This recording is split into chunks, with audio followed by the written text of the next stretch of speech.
আসসালামু আলাইকুম সবাইকে। হ্যালো এভরিওয়ান, কি খবর সবার? সবাই কেমন আছেন? আশা করছি সবাই অনেক বেশি ভালো আছেন। আমিও বেশ অনেকটাই ভালো আছি। তো চলে আসলাম প্রতিবারের মতো একটা ডেইলি ব্লগ নিয়ে। লাস্ট ডেতেও চেষ্টা করেছিলাম যেন একটা ভিডিও অন্তত দিনে আপলোড করতে পারি। তো গতকাল তো ভিডিওটা আপলোড করতে পেরেছিলাম। তো এটাও বেশ কিছুদিন আগের করা একটা ভিডিও। তো সব আলসামকে এক পাশে রেখে ভাবলাম আজকে আরেকটা ভিডিও আপলোড করি। তো সেদিন আমাদের বেশ অনেকগুলো মিষ্টি আইটেম এনেছিল, সবগুলো মিঠাই থেকে এনেছিল। তো লাড্ডু কিনে এনেছিল, প্লাস আরো কয়েকটা ডেজার্ট আইটেমও এনেছিল। আর যেহেতু তখন বাজে রাতের 10টা প্লাস, তো সে কারণে আমাদের কারোই আর এসব খাওয়ার কোনো রকমের ইচ্ছা করছিল না। এদিকে সব খাবারগুলো একসাথে আনতে যেয়ে লাড্ডু যেহেতু একটু নরম টাইপের হয় খাবারটা, তো এগুলো একটু চ্যাপটা টাইপের হয়ে গিয়েছিল, যার কারণে আমার মনটা বেশ অনেকটাই খারাপ হয়ে গিয়েছিল। লাড্ডুর তো একটা নির্দিষ্ট শেপ আছে, তো তার বাইরে থাকলে বা একটু ভর্তা টাইপ হয়ে গেলে কিন্তু দেখতে ভালো লাগে না। তো সে কারণে সব অলসতাকে এক সাইডে রেখে ভাবলাম এগুলোকে সুন্দর করে একটা শেপ দিয়ে রেখে দিই। আর এই লাড্ডুগুলোর মধ্যে কিন্তু উপরে খুব সুন্দর একটা মোরব্বা টাইপ কিছু দেওয়া থাকে।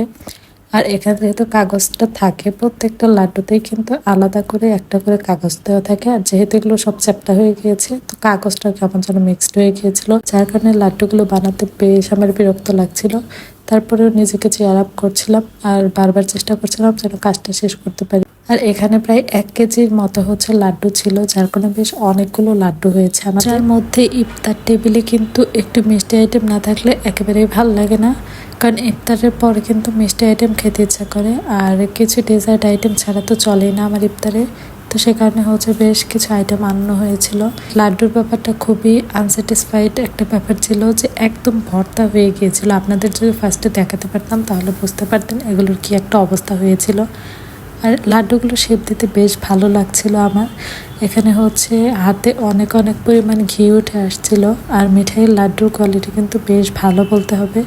এখানে যে আসলেই ডালডার পরিবর্তে ঘিটা ইউজ করে এটা বোঝা যাচ্ছিল, কারণ একটা স্ট্রং ফ্লেভার পাচ্ছিলাম বানানোর সময়। আমি কিন্তু সেই অনেক দিন আগে একটা না ভিডিও আপলোড করেছিলাম 1 সপ্তাহের মতো। আর লাস্ট 3 মাস কিন্তু আমার ভিডিও আপলোড করা খুবই অগোছালো ছিল। আর দীর্ঘ একটা পরীক্ষা ছিল, পরীক্ষাগুলো যেহেতু শেষ হয়েছে, আমি চেষ্টা করছি যে যদি একটু অলসতাটা কাটিয়ে রেগুলার ভিডিওগুলো আপলোড করতে পারি, তাহলে হয়তো আমার পেজ প্লাস চ্যানেলের জন্য অনেক বেশি হেল্পফুল হবে। তো দেখা যাক কতটুকু কী করতে পারি। আর এর মধ্যে যেহেতু সামনে ঈদ চলে আসছে, ঈদকে সামনে রেখে অনেকগুলো কাজও এসেছিল, বাট কাজগুলো কতটুকু কি করতে পারবো জানি না। কাজগুলো করার চেষ্টা করব আমি। আর কথা বলতে বলতেই কিন্তু আমার লাড্ডুগুলো প্রায় বানানো শেষের দিকে। আর এখানে আমি লাড্ডু বানাচ্ছিলাম আর আমার ভাইয়ের সাথে কি নিয়ে যেন অনেক গল্প সল্প করছিলাম। বাসায় আসলে আমার সময়গুলো কিভাবে যে কেটে যায় আমি তা নিজেও বুঝে উঠতে পারি না। আর সেদিন কিন্তু লাড্ডু বানানোর পর আমি বেশ অনেকগুলো লাড্ডু সেখানে বসে খেয়ে ফেলি। আমার লাড্ডু খেতে অনেক ভালো লাগে, অনেক ব্যালেন্স থাকে, যার কারণে অনেক বেশিও না আবার অনেক কমও না, খেতে বেশ ভালো লাগে। আর এসব মিষ্টি আইটেম খেলে কিন্তু মানুষ খুব সহজে মোটো সোটো হয়ে যায়, এটা একটা বাজে দিক বলা যায়। তো এতে দেখতেই পাচ্ছেন আমি খাবারের মাঝখানে মাঝখানে কিন্তু একটু একটু পলিথিনগুলোকে সরিয়ে নিচ্ছিলাম। আমি কিন্তু অনেক দেখে শুনে তারপরে এটা বানিয়েছি, তারপরেও কই থেকে যেন 2-1টা পলিথিন চলে আসছিল।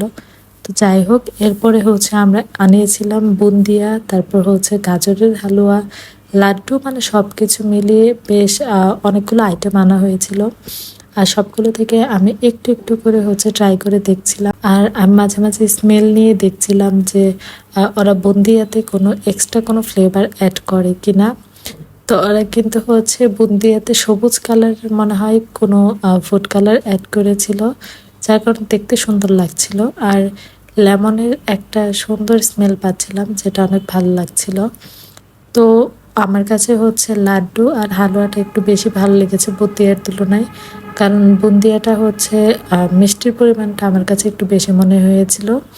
তো সে কারণে। আর এখানে যে আমি আমার ভাইয়ের সাথে কিনে এত গল্প করছিলাম আমি তো নিজেও জানি না। আসলে যে কোনো একটা কাজের সময় দেখা যায় একা একা থাকলে অনেক বেশি বোরিং ফিল হয়। তো সেই জন্যই দেখা যায় আমার ভাই আশেপাশে থাকতে থাকতে আমি সব ধরনের কাজগুলো শেষ করার চেষ্টা করি। আর আমি যতক্ষণ দেখা যায় কোনো হাতের কাজ করতে থাকি ফুল টাইমও আমার আশেপাশে এরকম করতে থাকে আর অনেক অনেক গল্প করতে থাকে। তা আমি হচ্ছে ওকে বলছিলাম যে তুই এগুলো একটু ট্রাই করে দেখতে পারিস, কিন্তু হচ্ছে এগুলো একটা খাবারও খেলো না, কারণ ওর আবার মিষ্টি খাবার এরকম পছন্দ না। আমার হচ্ছে ছোটবেলায় নাকি মিষ্টি খাবার অনেক বেশি পছন্দের ছিল, যেটা হচ্ছে আগের তুলনায় বেশ অনেকটাই কমে গিয়েছে। ঈদের কেনাকাটার লাস্ট 5 দিনে আমরা কোন কোন মার্কেটে গেলাম আর কি কি জুয়েলারি দেখলাম, আর নিউ মার্কেটে নতুন হচ্ছে একটা সাইডে অনেক সুন্দরভাবে সাজানো ছিল, তো সবকিছু নিয়েই থাকছে আজকের এই ছোট্ট ব্লগটা। আশা করছি আজকের এই ছোট্ট ব্লগটা আপনাদের সবার কাছে অনেক বেশি ভালো লাগবে। তো এক্সামের জন্য যেহেতু আমি মাঝে মাঝে যে হোস্টেলে থাকি, তো সেদিন হচ্ছে দুপুরের পরে আমি চলে গিয়েছিলাম হোস্টেলের উদ্দেশ্যে, কারণ পরের দিন সকালে আমার এক্সাম ছিল। তো মাঝখানে হচ্ছে একবার ইডেনে যে সরাসরি নেমে সেখানে হচ্ছে ভাবলাম ইফতারটা এখানেই করব, কারণ যেহেতু হচ্ছে আমি একটু মার্কেটে যাব, তো হোস্টেলে যেয়ে আবার হচ্ছে ব্যাক করাটা আমার কাছে একটু পেইনফুল লাগে, তো সে কারণে আর কি। আর এই সাইডটা হচ্ছে নিউ মার্কেটের ফুটওভার ব্রিজ যেটা, তো এটার উপর থেকে এত সুন্দর একটা ভিউ পাওয়া যাচ্ছিল। আর এই সাইডে কিন্তু এক্সিলেটর সিস্টেমটা একদম নিউলি লঞ্চ করেছে, তো ব্যাপারটা অনেক বেশি ভালো লেগেছিল। তো দেন হচ্ছে চলে গিয়েছিলাম কিছু ঝুমকার কালেকশন দেখার জন্য। আর আমি হচ্ছে চলে গিয়েছিলাম স্ট্যান্ড মল্লিকায়, এখানে হচ্ছে ড্রেসের কালেকশনগুলো বেশ সুন্দর সুন্দর এসেছিল, প্লাস হচ্ছে এখানে একদম ব্রাইডাল লেহেঙ্গাগুলোও কিন্তু ছিল, প্লাস আরও অনেক সুন্দর সুন্দর গর্জিয়াস সব ড্রেসও এখানে উঠেছে। আর এখানে কিন্তু ম্যাক্সিমাম ড্রেসগুলো একদম ফিক্সড প্রাইজের ছিল, বাট ইনাদের হচ্ছে ড্রেস কালেকশন যেহেতু একটু ইউনিক হয়, তো সে কারণে প্রাইসটাও একটু বেশি। সবাইকে আমার প্রিয় ইউটিউব ফলোয়ার্সরা সবাই কেমন আছেন? আশা করছি সবাই অনেক বেশি ভালো আছেন। আমি আলহামদুলিল্লাহ তুলনায় বেশ অনেকটাই ভালো আছি, যার কারণে এখন আগের থেকে একটু বেশি হচ্ছে ব্লগ আপলোড দেওয়ার চেষ্টা করছি, কারণ হচ্ছে বেশ অনেকদিন যাবত আমার ইউটিউবে একেবারেই অ্যাক্টিভ থাকা হচ্ছে না, যার কারণে ভাবলাম এখন একটু হচ্ছে চেষ্টা করব যেন রেগুলার মিনিমাম একটা হলেও ভিডিও আপলোড করতে পারি। তো এটা হচ্ছে জামদানির মধ্যে বাসন্তী কালারের একটা সুন্দর থ্রি পিস, বসন্তে পরার মতো একদম পারফেক্ট একটা থ্রি পিস বলা যায়। আর সামনে যেহেতু ঈদ চলে আসছে, তো ঈদের জন্য কিন্তু খুব ইজিলি এরকম সুন্দর একটা ড্রেস আপনারা চাইলে পারচেস করতে পারবেন। আর এটা কিন্তু মোটামুটি আমাদের বয়সের, আবার হচ্ছে যাদের আমাদের তুলনায় 5-6 বছরের বড় আছে, তারাও কিন্তু খুব ইজিলি এরকম থ্রি পিস গুলো পরতে পারবেন। এটা হচ্ছে জামদানির মধ্যে একটা থ্রি পিস। এরকম কিন্তু ইদানিং হচ্ছে স্লিনের মধ্যেও শাড়িও দেখা যাচ্ছে, অনেক ভাইরাল কিন্তু এই শাড়িগুলো। আমি কিন্তু রিসেন্টলি পেস্ট কালারের মধ্যে এইরকম ডিজাইনের একটা মাসলিন শাড়ি পরেছিলাম, সেটার ভিডিও অলরেডি আমার ফেসবুক পেজে আপলোড করা হয়েছে। ভীষণ সুন্দর একটা শাড়ি। আর লাস্ট ইয়ার হচ্ছে অ্যাশ কালারের মধ্যে একটা এরকম ডিজাইনের শাড়ি পরেছিলাম, দুইটা শাড়ি মারাত্মক রকমের সুন্দর, সে কারণে ভাবলাম যে এবার এরকম টাইপের একটা থ্রি পিস নেওয়া যাক। আর এই থ্রি পিসের ফাইনাল লুকটা দেখতে হলে অবশ্যই আমার পেজের সাথেই থাকতে হবে, যেহেতু হচ্ছে ড্রেসটা বানানোর আর কি প্রসেসিং আছে, যার কারণে আমি ড্রেসটা দেখাতে পারলাম না। তো সে কারণে ভাবলাম যে আগে আপনাদের সাথে এটার ওড়নাটাই একটু দেখিয়ে দিই। আর সামনে যেহেতু হচ্ছে ঈদের শপিং সবাই শুরু করেছেন, তো সে কারণে ভাবলাম যে ওড়নাটা দেখে দিই, যাতে হচ্ছে আপনারা আইডিয়া করতে পারেন যে এই ড্রেসটা আসলে কতটা বেশি সুন্দর।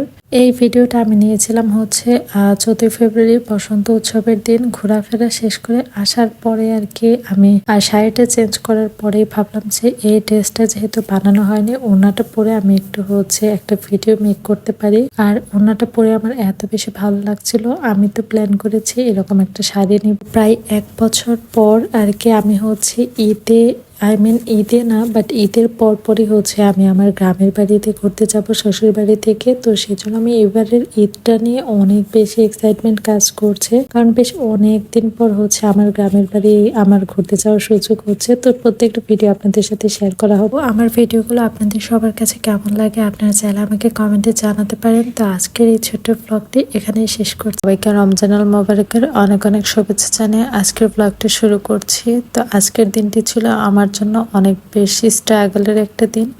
একদম সকাল থেকেই মানে সেহরির পর থেকে আর কোনো ঘুমানোর সুযোগ পাইনি, একদম সকাল থেকে দৌড়াদৌড়ির উপরেই ছিলাম। তো যাই হোক সবকিছু মিলে খুব একটা খারাপও কাটেনি, আলহামদুলিল্লাহ বেশ ভালো কেটেছে। তো একদম আমি আমার সেহরিটা শেষ করে পরীক্ষার প্রিপারেশন নিয়েছিলাম, যেহেতু সকাল সকাল আমার পরীক্ষাটা ছিল, তো সে কারণে আর ঘুমানোর সুযোগ পাইনি।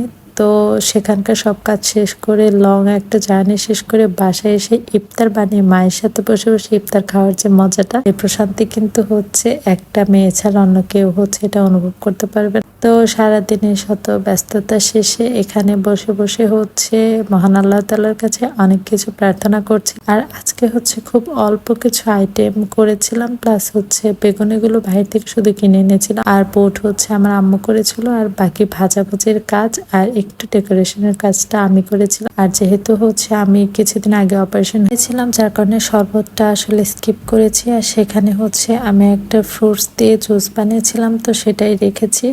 আর এই তো জার্নি করতে করতে আসছিলাম আর একটু একটু ক্লিপস নিয়েছিলাম, এত পরিমাণে ক্লান্ত ছিলাম।